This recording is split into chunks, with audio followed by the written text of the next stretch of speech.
때 많은 사람이 시험에 빠져 잡아주고 서로 미워하겠으며 거짓 선자가 많이 일어나 많은 사람을 미혹하게 하겠으며 불법이 성함으로 많은 사람의 사랑이 식어지리라. 그러나 끝까지 견디는 자는 구원을 얻으리라. 이 천국 복음이 모든 민족에게 증거되기 위하여 온 세상에 전파되리니 그제야 끝이 오리라. 아멘. 지금 우리가 예수님의 재림의 징조들에 대한 말씀들을 살펴보고 있죠. 그래서 재림의 징조 가운데 그동안에 7가지를 우리가 살펴봤습니다. 한번 제목만 같이 읽습니다. 시작. 적그리스도의 출현과 미혹, 전쟁, 지진, 기근, 전염병, 환난과 핍박, 시험에 빠짐. 시험에 빠진 사람들은 없겠죠. 많은 사람들이 그때는 언제입니까? 예수님께서 가까이 올 때에, 세상 종말이 가까울 때에 많은 사람은 그냥 믿지 않는 사람을 얘기하는 것이 아니고 여기서는 크리스찬들을 얘기한 겁니다. 많은 성도들이 시험에 빠져서 그 시험에 빠진 것만 끝나는 것이 아니고 그 빠진 결과로 일어난 그 현상들이 무엇인가? 서로 잡아주고 서로 미워하겠다라고 하는 것입니다. 그래서 우리 후반부에 있는 그런 내용들을 우리가 함께 살펴보기도 하는 것입니다. 서로 배반하고 증오한다. 오늘 8번째 그 징조로 서로 배반과 증오한다. 여기서 말하는 서로는 믿는 사람들끼리입니다. 믿지 않는 사람을 얘기하는 것이 아니고 믿는 사람들이 서로 배반한다. Betray one another. 서로 배반한다. 여기 우리말 성경에는 서로 잡아주고라고 했어요.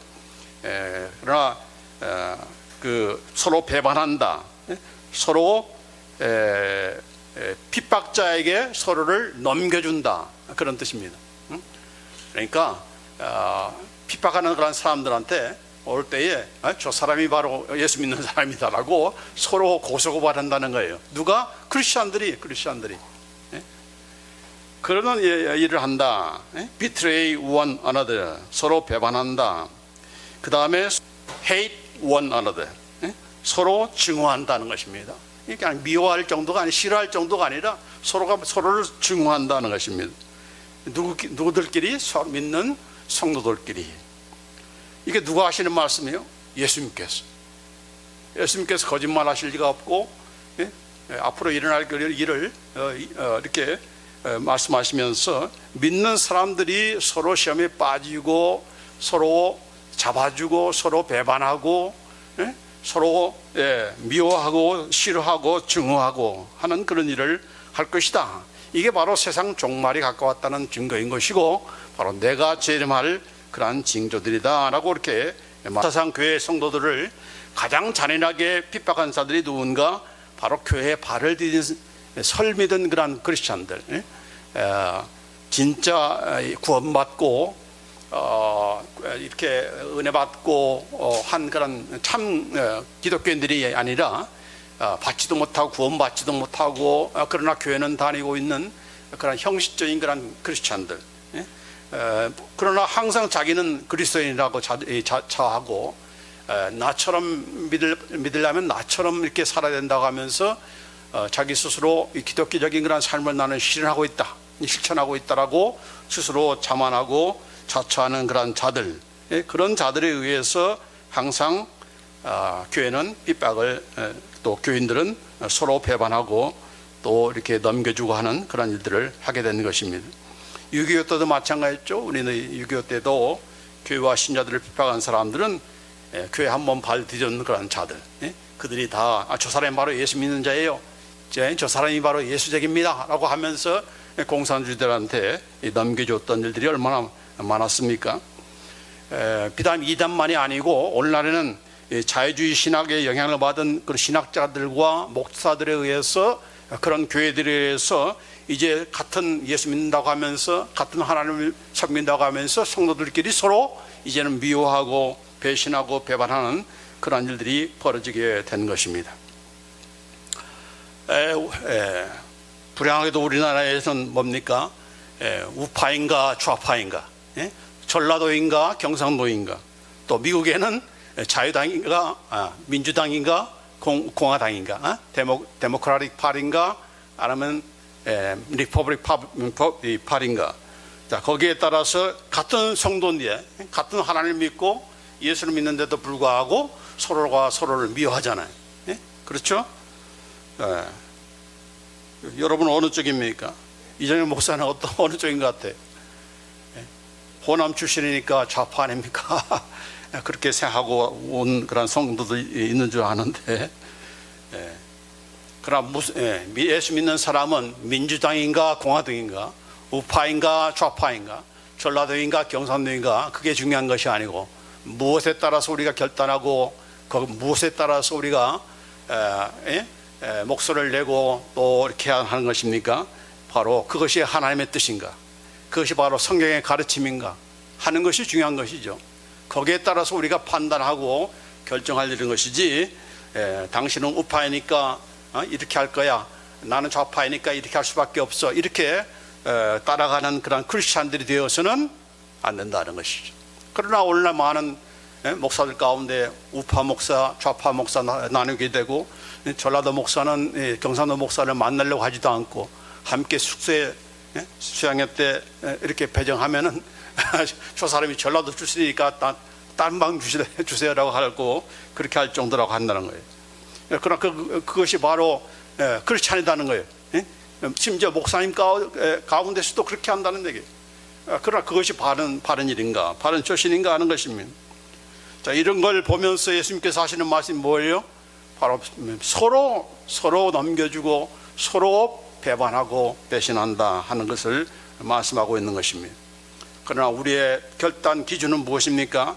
예수 믿는 사람들의, 성도들과 목사들과 신학자들과 그들의 판단 기준은 무엇입니까? 우파인가 좌파인가가 아니고, 전라도인가 경상도가 아니고, 민주당인가 공화당인가, 그것이 아니라 바로 그것이 하나님의 뜻인가, 성경의 가르침을 따르고 있는 것인가, 거기에 따라서 우리가 결정을 하고 해야 되는 것이지, 우리가 그렇게 안 하면은 결국은 우리는 서로 예수 믿는다고 하면서 크리스찬이라고 하면서 서로 싸우고 증오하기까지 한다 하는 것입니다. 지난달 4월 달에 캘리포니아에서 민주당 의원들이 발행한 AB 2333 그런 법안이 통과가 됐어요. 물론 캘리포니아는 민주당이 득세한 그런 주잖아요.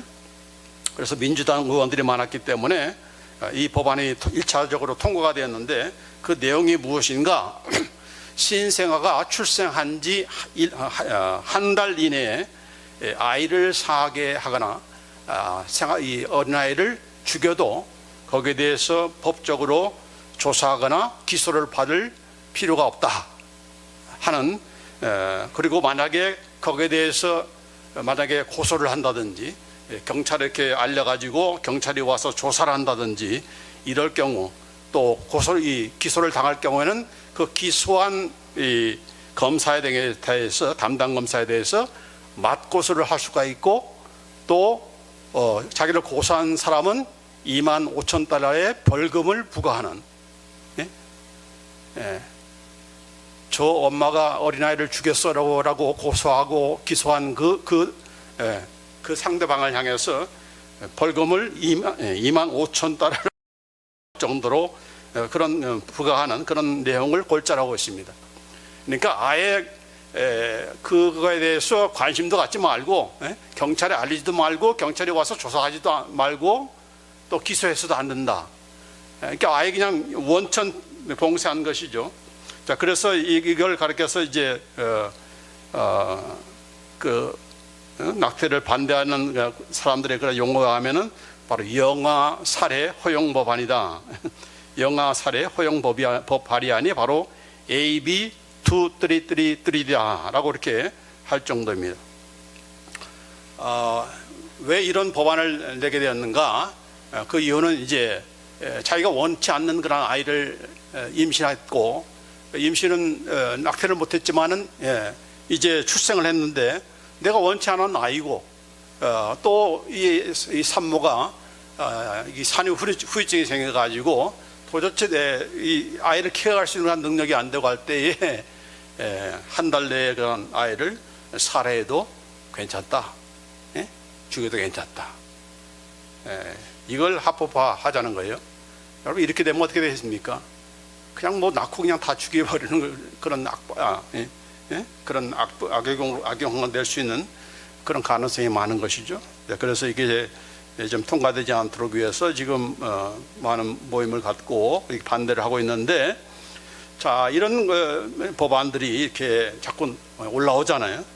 낙태를 찬성하고 동성애를 합법화하고 또 이런 사회적인 그런 법만 아니라 종교적으로도 마찬가지로 예수님의 구원의 그런 유일한 구원주 되심을 부인하고 모든 종교마다 다 구원의 길이 있다, 이런 종교 통합주의라든지 공산주의나 사회주의를 옹호한다든지 이런 것들은 결단코 어떤 좌파 우파 이런 그 차별을 떠나서 일차적으로 우리가 중요한 것은 뭡니까? 그게 바로 하나님께서 원하시는 뜻인가 아닌가, 성경의 가르침인가 아닌가, 거기에 따라서 우리가 분명한 그런 입장을 취해야 되는 것이지, 거기에 따라서 우리가 반대하고 하는 것이지, 무슨 뭐 내가 우파에 속했기 때문에 내가 이걸 낙태를 찬성하는 반대하는 입장이 있기 때문에 내가 무조건 반대한다, 이런 차원은 아니잖아요. 우리 크리스찬들의 입장에서는. 그렇죠?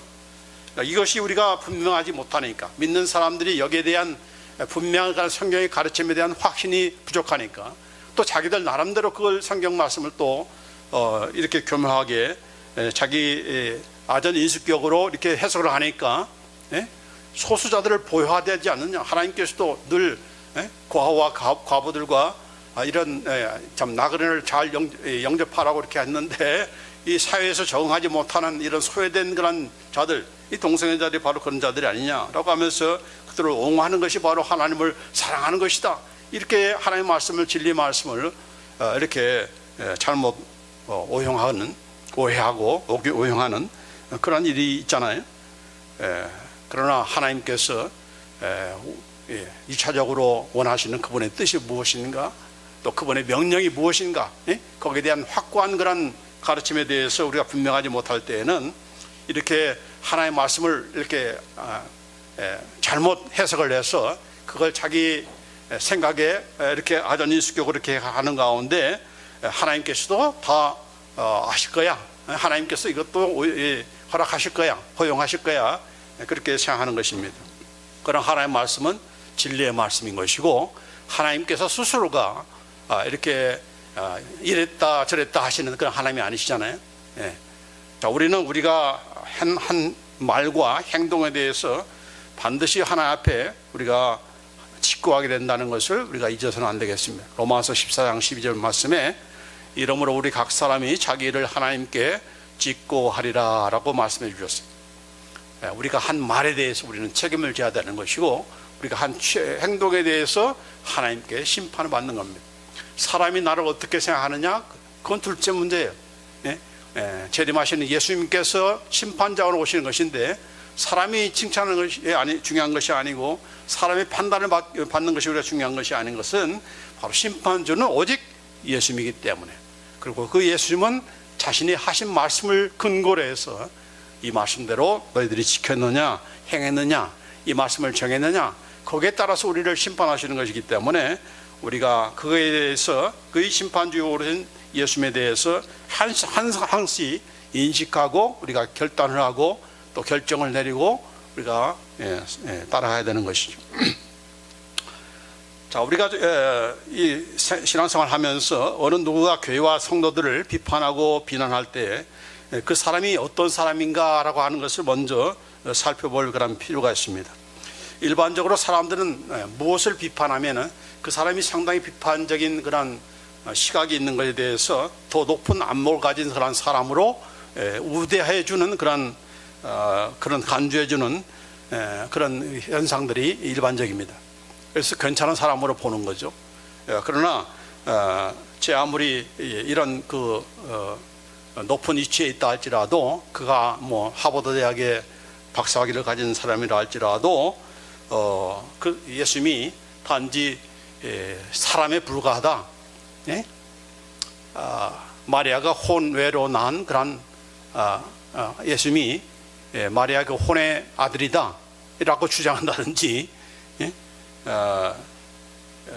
예수님께서 행하신 모든 기적들이 예수님을 추종하는 자들이 이렇게 만들어 놓은 꾸며낸 그런 가상의 이야기에 불과한 것이다, 이렇게 주장한다면은 그의 말에 대해서 우리가 미혹당할 필요가 없는 것이죠. 왜요? 하나님의 말씀을 떠난 거기 때문에. 성령님의 잉태된다는 것을 그가 믿질 않기 때문에. 왜냐하면 인간적으로는 그 믿을 수가 없으니까. 마리아가 무슨 요셉과 혼의 전에 관계를 가졌다든지 아니면 요셉 외에 다른 남자와 관계를 가졌기 때문에 임신하는 것이지, 어떻게 성관계를 갖지 않고 아이를 가질 수가 있겠느냐? 인간적으로 이게 이해할 수 없는 것이죠. 그러니까 그 박사라고 하는 사람들은 그 인간적으로 이해가 안 되니까, 자기 이성으로 이해가 안 되니까 결국은 이런 예수님을 혼의 아들이다, 이런 자로 이렇게 하게 되는 것이죠. 그죠? 성령의 잉태됨을 믿지 못하니까. 그렇죠? 자, 그래서 아무리 신학 박사고 목사고 교회를 할지라도 교회 안에는 어떤 사람들이 있을 수가 있어요? 바로 진리에서 떠난 자들이 언제든지 있을 수가 있는 것이고, 또 그것을 우리가 잘 분간할 수 있는 영적인 그런 분별력이 필요한 것입니다. 왜냐하면 그렇지 않으면은 우리가 미혹을 당할 수가 있기 때문에, 그런 자들이 더욱더 말세에 가면은 갈수록 많기 때문에 그러는 것입니다. 자, 왜 예수 믿는 사람들이 서로 배반하고 서로 증오하는 것인가? 피차 바른 진리 가운데 다 함께 서 있으면은 서로가 미워할 이유가 없는 것이죠. 그렇죠? 서로가 한쪽은 진리 가운데 있고 다른 쪽은 비진리 가운데 있으니까 한쪽이 다른 쪽을 미워할 수밖에 없는 것이죠. 왜냐하면 자기 속한 부류가 다르기 때문에. 그렇죠? 제가 소창기의 교회를 개척하면서 개혁지라는 그런 소책자를 발간한 적이 있습니다. 한 60페이지 정도. 이게 지금 그 내용들인데, 그래서 이게 한 60페이지 정도 되는 겁니다. 그래서 제가 일일이 다 이렇게 프린트해 가지고 한 뭐 300부 정도 이렇게 마켓에 뿌려서 이렇게 보낸 적이 있는데, 이게 개혁 2호지입니다. 그 2호지 내용 가운데 예배당이 성전인가 하는 그런 기사를 제가 예배당이 성전인가 하는 그런 제목으로 글을 실었습니다.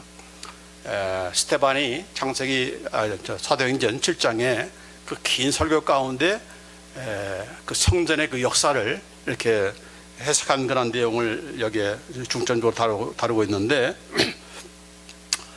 예배당이 성전인가, 뭐 지금도 마찬가지로 목사님들 가운데 또 오늘 교회 가운데 보면은 성전 건축이다, 또는 성전 입당이다, 성전을 구입했다, 성전 구입 감사 예배, 이런 식으로 그걸 그 사람들이 말하는 성전은 무엇입니까? 바로 예배당이죠. 교회당, 교회 건물 얘기하는 것이죠. 자, 그걸 가리켜서 교회당이다, 예배당 하지 않고 성전이다, 그렇게 지칭하는 것입니다. 그것이 잘못됐다. 그 내용을 이제 구약에 있는 성막부터 시작해서 성전과 그리고 예수님이 오셔서 하신 그런 말씀, 성전의 주인이 되신 예수님, 그리고 이제 사도 바울을 통해서 성령님께서 우리 안에 계셔서 우리가 바로 성령의 전이다, 너희가 바로 성령의 전이다, 성전이다, 그렇게 말씀하신 그 역사적인 그런 흐름들을 우리가 이해를 못해서 그것을 이 책자를 읽은 사람들 가운데 두 가지의 그 반응이 생긴 것입니다. 한 분은 너무 은혜스럽다, 나도 이렇게 때때로 이렇게 목사님들이 그런 말을 할 때 굉장히 반감이 갔었는데, 목사님께서 잘 풀어주셔서 참 은혜가 되었다 라고 하면서 목사님의 그 글을 이 한인 신문에 내가 개인적으로 부담해서 전면에 내가 실도록 하겠다라고 하면서 결국은 나중에 한인 신문에 전면으로 3번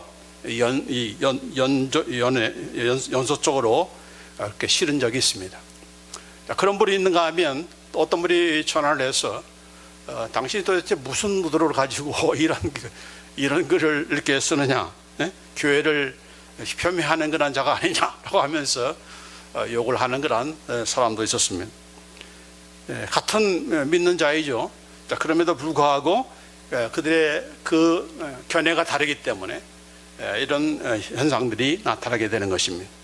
그래서 오늘날도 마찬가지로 어떤 일이, 어떤 말이, 또 어떤 글이, 어떤 주장이 나타날 때 그게 성경적인 것인가, 하나님께서 원하시는 그런 뜻인가라고 하는 것에 따라서 우리가 판단하고 그걸 수용하든지 또 배척한다든지 해야 될 텐데, 우선 내 의견과 다르면은 틀리다, 그렇게 우리가 하는 현상들이 있게 되는 것입니다. 그렇기 때문에 비진리에 있는 사람들은 항상 그 진리를 통해서 자신의 견해를 바꾸는 것이 아니라 그걸 자꾸 버리지 않고 버리지 않다 보니까 진리의 그런 주장들을 반대할 수밖에 없는 것이죠. 그래서 미워하게 되는 거예요. 증오하게 되는 거예요. 서로 배반한다는 말이, 거스린다는 말이 바로 그런 것인 것입니다. 그래서 이런 신자들끼리 서로 여기 잡아주지 않고 배반하지 않고 배신하지 않은 그 비결이 무엇입니까? 서로 미워하지 않고 사랑할 수 있는 그런 비결이 무엇입니까? 둘 다, 모두가 다, 모든 목사님과 신학자들이 바로 진리의 말씀에 확고히 서 있으면은 싸울 이유가 없는 것입니다. 미워할 이유가 없는 것이죠. 증오할 이유가 없는 것이죠. 다르기 때문에. 근데 이것이 가면 갈수록 이제 더해진다는 것이죠. 그러니까 여러분이 교인이 성도니까 이제 교회가 그런 그 입장에 서게 된다는 것을 분명히 알고, 우리 교회 입장이 뭐 어떠한가, 우리 목사님이 어떤 입장을 취하고 있는가, 이거에 대해서 또한 성도들은 분명히 잘 알고, 그가 진리의 말씀에 대해서 오픈되어 있고, 진리의 말씀을 오늘이라도 내가 바른 진리 가운데 안 있으면은 그 진리를 받을 수 있는 그런 좌세가 되어 있는가, 그런 걸 통해서 우리가 따라가야 되고, 거기에 또한 우리가 함께 또한 한 마음이 되어서 사랑하면서 이렇게 나가야 되는 것이지, 이게 제대로 서 있지 않으면은 우리는 시험에 빠질 수밖에 없다, 서로 미워할 수밖에 없고 서로 증오할 수밖에 없다 하는 것을 우리가 경성해야 될 줄 믿습니다. 그래서 이제 물론 이런 서로 믿는 사람들이 배반하고 미워하고 증오하는 것은 교회 공동체가 이제 깨어진다는 얘기죠. 이미 이 코로나로 인해서 많이 깨어졌습니다. 근데 이 정신을 못 차리고 지금 그걸 회복을 안 하면은, 정신을 차려서 정말 새로워지지 않으면은, 제대로 서 있지 않으면은 이건 더 깨어질 것입니다. 더 깨어져야 되는 거죠. 그래서 이런 공동체가 무너지고 있는데, 이걸 우리가 어떻게 사랑의 관계로서 해결해야 되는 것인가? 물론 예수님께서 당부하신 새 계명, 새 계명이 무엇입니까? 내가 너희를 사랑한 것 같이 너희도 서로 사랑하라 하는 것이죠. 이 계명을 서로가 지키지 않기 때문에 결국은 서로가 미워하고 증오하고 하는 거 아니겠습니까?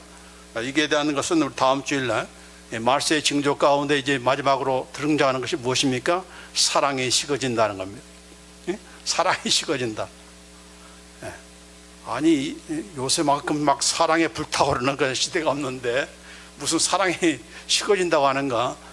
그런 육체적인 그런 사랑을 얘기하는 것이 아니고, 바로 하나님께 대한 사랑, 성도에 대한 사랑이 서로가 이제는 식어지는 그런 시대가 된다 하고 하는 그런 내용이 되겠습니다. 이건 다음 주일날 말씀드리기로 하고, 아홉 번째로 등장하는 그런 종말의 그런 징조, 예수님의 재림의 징조는 무엇인가? 바로 거짓 선지자들의 등장과 미혹이다.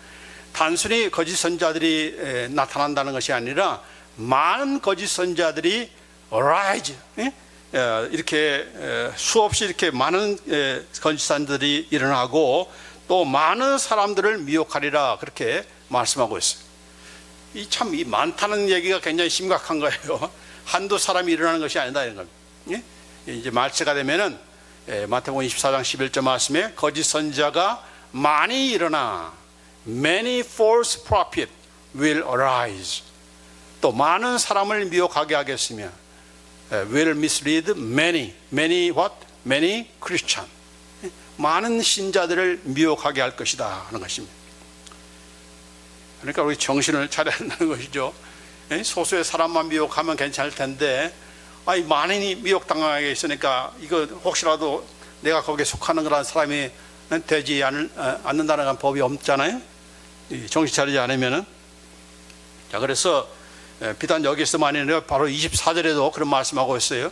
거짓 그리스도들과 이미 우리가 첫 번째 징표로서 우리가 배웠던 그런 내용이죠. 거짓 그리스도, false Christ, 적그리스도만 등장하는 것이 아니고 이제 거짓 선자들이 일어나 큰 표적과 기사를 보여 할 수만 있으면 택하신 자들도 미혹하게 하리라. 믿지 않는 사람만 유혹하는 것이 아니고 그들의 주된 그 공격 목표가 무엇입니까? 바로 택하신 자들, 크리스찬들, 믿음에 굳게 쓰지 못한 그런 자들, 믿음이 연약한 자들을 이렇게 미혹한다 이렇게 말씀하고 있는 것입니다. 거짓 선자들이 무엇을 가지고 미혹하는 것입니까? 표적과 기사를 가지고. 왜냐하면 미혹할 수 있는 그런 무슨 방법이 다른 것이 없으니까 가장 잘 미혹할 수 있는 그런 비결이 무엇입니까? 기적과 표적과 이런 것들을 보여주는 것입니다. 저 사람한테 갔더니 병이 나섰어. 저 사람이 막 내 미래에 대해서 다 알아맞히고 내 과거에 대해서 다 알아맞혀. 근데 알아맞힌 내용 보면은 누구나 다 할 수 있는 말이에요. 당연히 죄 짓지. 뭐 누구 속였지. 안 속인 사람이 누가 있어요? 죄 안 진 사람이 누가 있습니까? 근데 용하다는 겁니다. 잘 맞춘다는 겁니다. 정신 차리고 예수 잘 믿어야 돼. 그게 바로 하나님께서 당신에게 주시는 그런 예언이야. 누구나 다 할 수 있는 말이죠. 근데 그게 바로 자기 예언이라고 합니다. 예언이라고 하면서 믿습니다. 아멘 하는 것입니다. 따라간다는 거죠. 그래서 예언해 준다는 그런 거짓 선지자들, 이 병을 고쳐준다는 그런 자들. 물론 병이라고 하는 것이 뭐 거짓 선지자만 고치는 것이 아니죠. 근데 자꾸 이제 거짓 선지자 적그리스도가 하는 그 일들이 무엇입니까? 자꾸 하나님처럼 모방하기 잘하잖아요. 이 모방에 뛰어난 자들이 바로 이 사탄과 적그리스도와 또 거짓 선지자입니다. 하나님께서 한 일을 이렇게 그대로 모방하는 것입니다. 나중에 나타나는 그런 짐승도 마찬가지죠.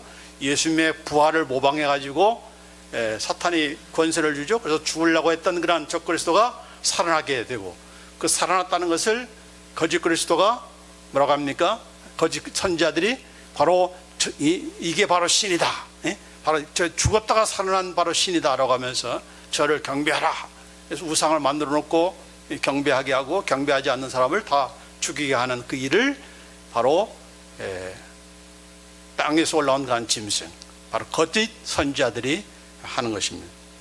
자, 그래서 여기 데살로니가후서 2장 9절로 12절 말씀에 악한 자의 임함은, 바로 사탄의 임함은 사탄의 역사를 따라 모든 능력과 표적과 거짓 기적과 불의의 모든 속임으로 멸망하는 자들에게 임하리니. 대단한 능력을 가지고 있죠, 사탄도. 그래서 모든 능력과 표적과 거짓 기적과 불의, 모든 속임수, 얼마나 잘 속입니까? 그래서 사람들에게 임해서 저희 왜 그렇게 하는 것인가? 저희가 진리의 사랑을 받지 않아야 구원함을 얻지 못함이니라. 진리의 사랑을 받지 않아야 구원함을 얻지 못하기 때문에, 이 구원함을 받지 못한, 아직 진리를 믿지 못하는 그런 자들, 진리의 말씀을 믿지 않는 그런 자들, 불의를 좋아하는 자들, 이들에게 중점적으로 공격하면은 다 미혹을 당하게 된다는 것입니다. 근데 왜 하나님께서 그렇게 또 허용하시는가? 여기 보면은 11절에 이러므로 하나님이 유혹을 저희 가운데 역사하게 하사 거짓 것을 믿게 하심은 진리를 믿지 않고 불의를 좋아하는 모든 자로 심판을 받게 하려 하심이라. 무서운 말씀이죠. 진리를 믿지 않아, 하나님 말씀 도대체 믿지 않아, 하나님 말씀을 안 들려고 해, 이런 자들을 그러면서 항상 불의만을 좋아하고 교회 갔다 와서 내가 복 받았다 그런 말이나 드리려고 하고, 의로운 삶을 살지 않는데도 불구하고 그런 복을 받겠다고 하는 그런 자들, 이런 좋아하는 그런 자들로 하여금 하나님께서 심판받게 하기 위해서, 그런 자들로 심판을 받게 하기 위해서 거기에 유혹당하게 허용하신다 하는 것입니다. 그걸 허용하신다는, 허락이 아니고요, 허용은 다르다고 했죠. 그냥 얼라워하는 거예요. 그런 사탄과 거짓 선지자들, 거짓 목사들, 교사들에 의해서 미혹을 당하도록 허용하신다. 왜요? 아무리 진리의 말씀을 선포해도 믿지 않아. 자기 비유에 맞지 않으면 또 돌아서고, 이렇게 진리를 믿지 않고 불의를 좋아하는 그런 자로 하여금 이 땅에서부터 그냥 심판받게 하는 것, 그게 바로 미혹당하는 것입니다. 그러니까 하나님의 심판은 나중에 예수님께서 재림하셔서 하는 그런 최고의 심판만의 심판이 아니고 이 땅에서부터 있는 심판이 있다고 했죠. 그게 바로 로마서 1장에 있는 말씀 아닙니까? 그러니까 죄를 지어도 죄를 지도록 방치하는 것, 그게 바로 심판입니다. 남자가 남자를 좋아해도 아무런 이상이 없어. 근데 이상이 있게 되죠. 그래서 여러 가지 불치에 관한 병들이 걸리지 않습니까? 결국 하나님의 심판이다 하는 것입니다. 하나님의 이 땅에 있어지는 그런 심판이다 하는 것입니다. 그래서 하나님의 심판은 지금 뭐 쉬고 있는 것이 아니고 나중에 이제 최후로 마지막 몰아서 그냥 지옥에 집어넣는 것이 아니고 이 땅에서부터 하나님의 심판은 있다 하는 것을 우리가 잊지 말아야 되는 것이죠.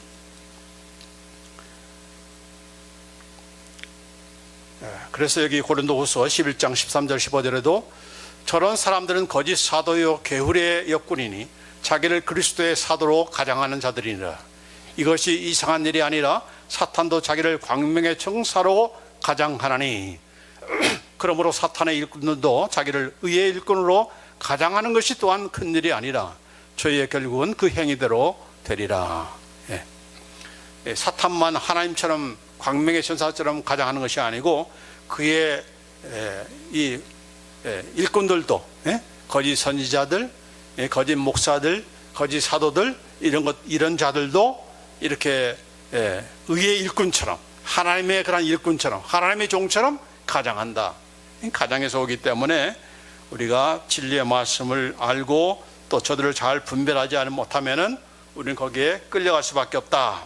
그래서 요한일서 4장 1절에 이 말씀을 하는 것입니다. 이 영을 다 믿지 말고 오직 영들이 하나님께 속하였나 시험하라. 많은 거짓 선지자가 세상에 나왔음이니라.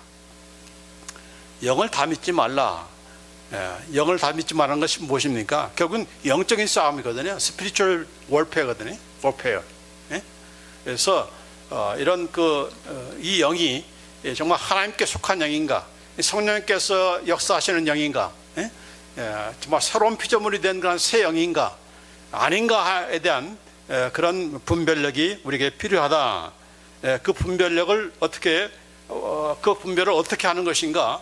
그냥 우리가 영적인 그런 수준이 이렇게 되면은 자동적으로 이렇게 판단하고 분별할 수 있는 그런 것인가? 그 어떤 분별의 그런 방법이 있는 것인가에 대해서 사도 요한이 몇 가지의 그런 원리들을 우리에게 말씀해 주는 것이죠. 그렇기 때문에 여러분도 이분이 정말 거짓 선지자인가 아닌가, 저 목사님이 정말 진리의 목사님인가 하나님의 일꾼인가 아닌가 하는 것을 판별할 수 있는, 판단할 수 있는, 분별할 수 있는 그런 근거가 몇 가지가 있습니다. 이것이 바로 이제 우리가 진리의 영인가 미혹의 영인가를 분별하는 그런 기준과 같은 것인데, 요한 1서에 보면은 여러 가지 4장 1절부터 6절까지의 내용을 보면은 이렇게 간단하게 설명하고 있습니다. 첫째는 무엇인가? 바로 예수 그리스도의 참 인간의 심을 시인하는가 여부로 우리가 분별할 수가 있습니다.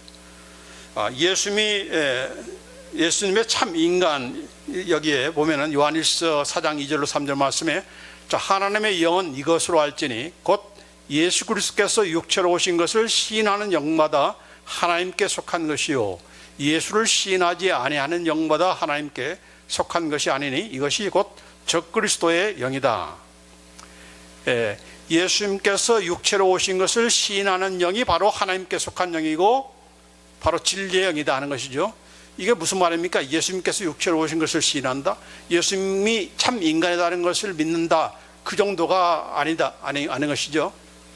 어떤 사람들은 예수님은 단순한 인간이야, 4대 성자 가운데 한 사람이야, 그렇게 믿고 가르치는 사람이 있잖아요. 무슨 그가 하나님의 아들이야, 무슨 뭐 신이야? 아니야, 그분은 그냥 인간이야, 우리와 똑같이 성정을 가지신 그런 인간일 뿐이야 라고 그렇게 가르치는 자, 그것을 얘기하는 것이 아니에요.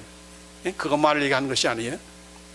그래서 여기서 말하는 육체로 오신 것을 시인하는 영이라는 것은 예수님께서 육체로 오신 참 인간이심을 이렇게 부인하는 그것만을 얘기하는 것이 아니고, 그 예수님께서 참 인간이시지만은 동시에 바로 하나님께서 보내주신 우리를 위해서 우리의 죄를 대신 짊어지실 바로 구원자로서, 또 우리의 임마누엘 하나님으로서, 우리와 함께 하시는 하나님으로서 오신 참 하나님과 동시에 참 인간이라는 것을 시인하지 않는 자가 바로 적그리스도의 영이고 거짓 선자인 것이고, 그것이 바로 미혹의 영인 것이고 하는 것입니다.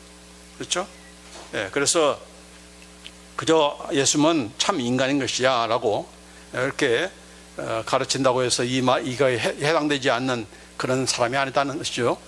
그래서 예수님의 그런 참 인간, 하나님 되심과 동시에 참 인간하심을 우리가 믿고, 뿐만 아니라 그분은 우리의 구원자이시고 임마누엘 하나님이시고 또 참 인간으로서 나의 모든 죄를 대신 짊어지신, 사람의 죄는 누가 대신 져야 돼요? 영원히 속죄함 받기 위해서는 사람이 져야 돼요. 근데 그 사람이 질 때는 죄가 없으신 인간이어야 되기 때문에, 그러면 그렇지 않으면 계속적으로 해마다 드려야 되는 거죠.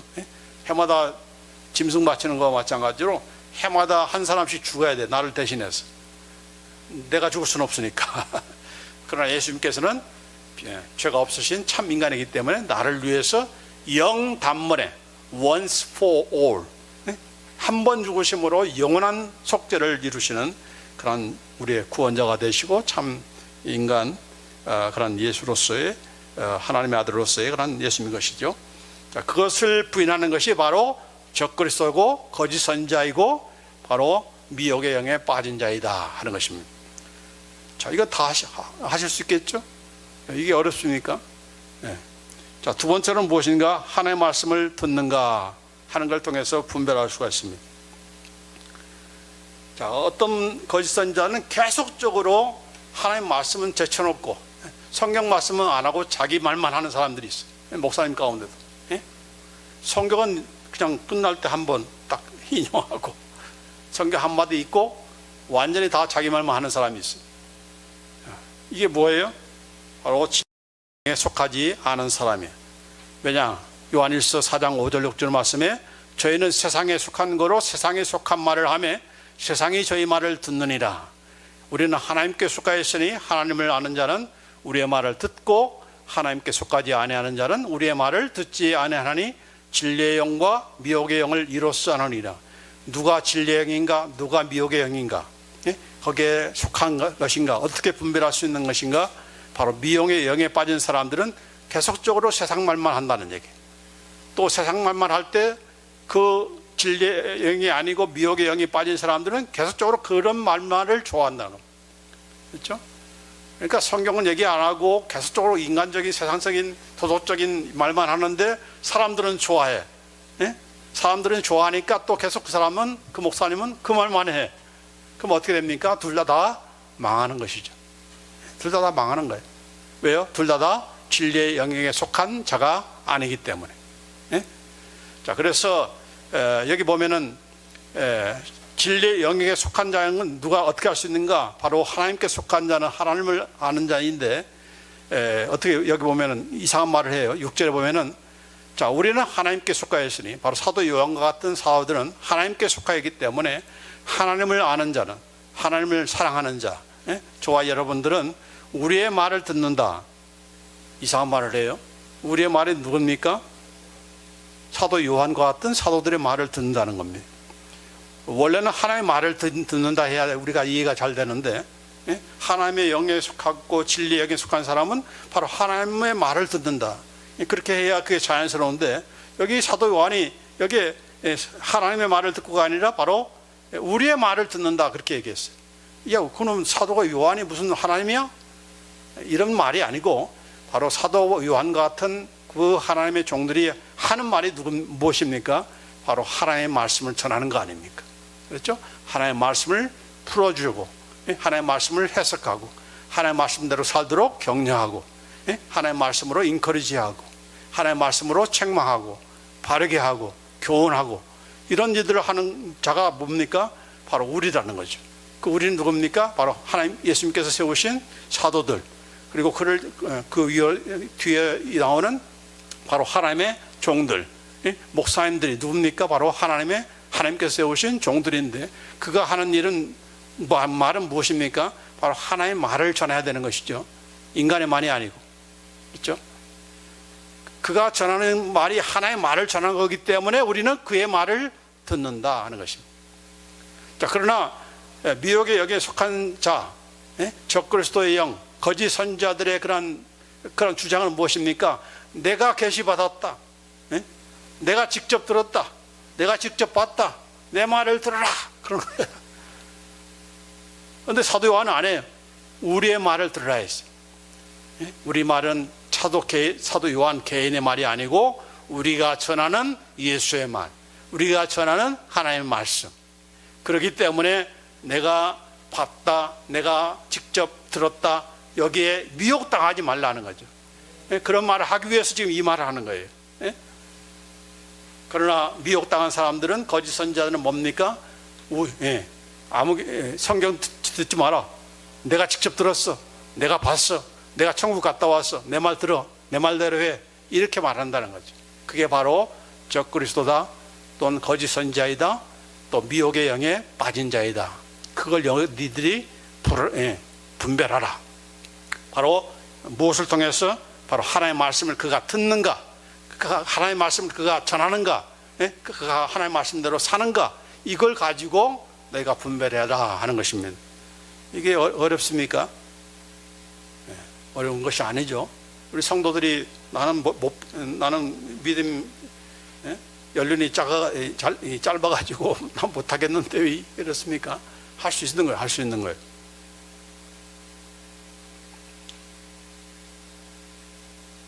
자, 이걸 우리가 바로 세워져야 우리가 마지막 때에 이런 거짓 선지자들, 거짓 목사에게 우리가 미혹당하지 않을 수가 있는 겁니다. 자, 그 다음에 세 번째 방법은 무엇인가? 나타난 열매를 보고 분별하는 것입니다. 말에 끌려가지 말고 그 말대로 행하는가, 사는가, 말만 듣지 말고 그의 행함을 보라 하는 것입니다. 하나님의 종이라고 하면서 많은 기적들을 행하고 나서 그들이 입는 옷들을 보라 하는 것입니다.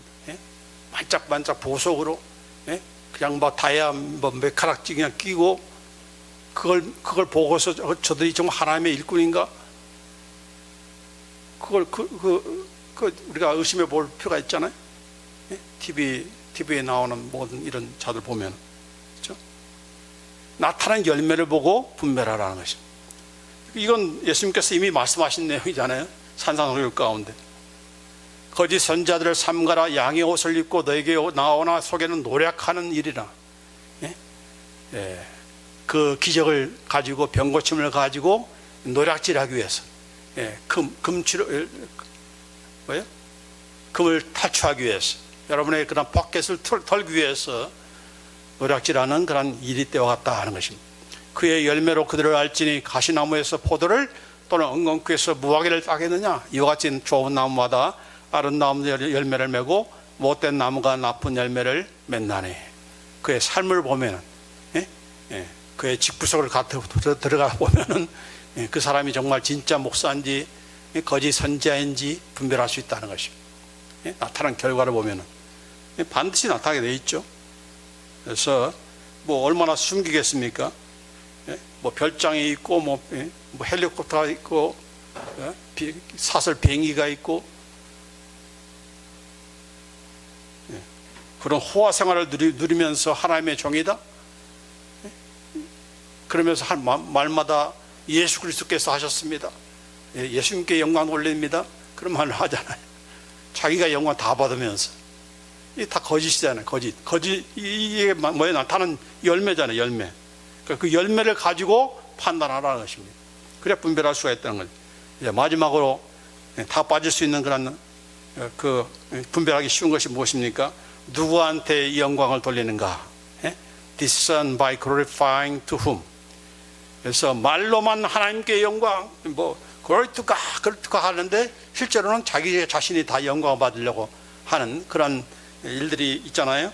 그걸 보면서 우리가 알 수가 있는 거예요.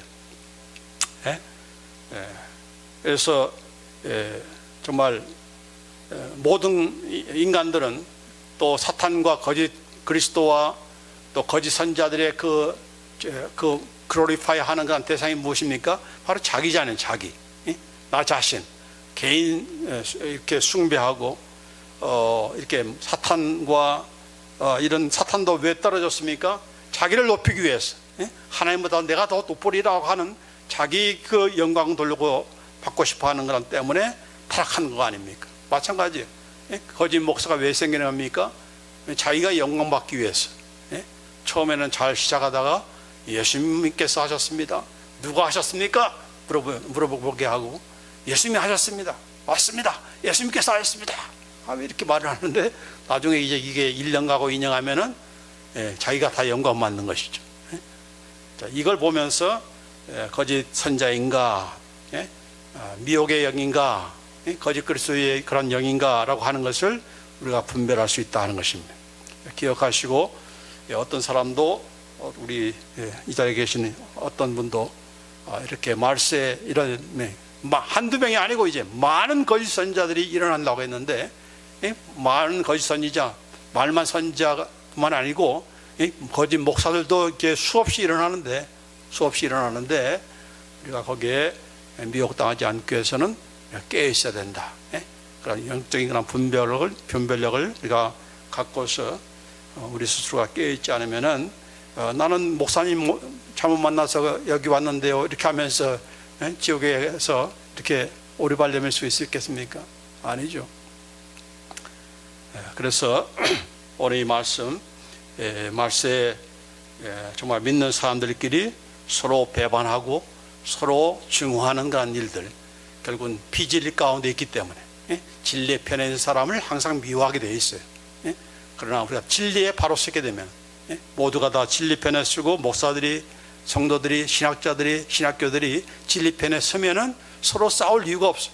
그러나 갈수록 이제는 비진리 편에 속한 그런 신학교 또 교수들 또 목사님들, 교회들, 성도들이 갈수록 더 많아지니까 결국은 이들과의 싸움이 피할 수밖에 없는 그런 처지가 된 거예요. 그러니까 이 싸움 하지 맙시다. 하나 됩시다. 이거 백날 내쳐도 그게 불가능한 그런 시대가 되었어요. 그렇기 때문에 먼저 이 진리편에 우리가 굳게 서야 되는 것이고, 진리를 떠나서 우리가 하나 될 수는 없잖아요. 그렇죠? 내가 비진리화 되면은 간단한 거 아니냐? 내가 그러나 진리를 포기할 수는 없잖아요. 그렇기 때문에 이런 그 진리편에 서서 또 진리편에 서지만은 동시에 또 우리가 해야 될 그런 일들을 정말 예수님께서 하시는 그런 새 계명의 그런 서로 사랑하는 그런 일들을 우리가 어떻게 또한 동시에 실천할 것인가 우리가 고민하면서 또 이렇게 기도하는 가운데 또 노력하는 가운데 이 영적인 그런 분별을 가지고 우리가 말세를 승리하며 오실 예수님을 맞이할 수 있는 그런 우리가 될 줄 믿습니다. 아멘. 기도합시다.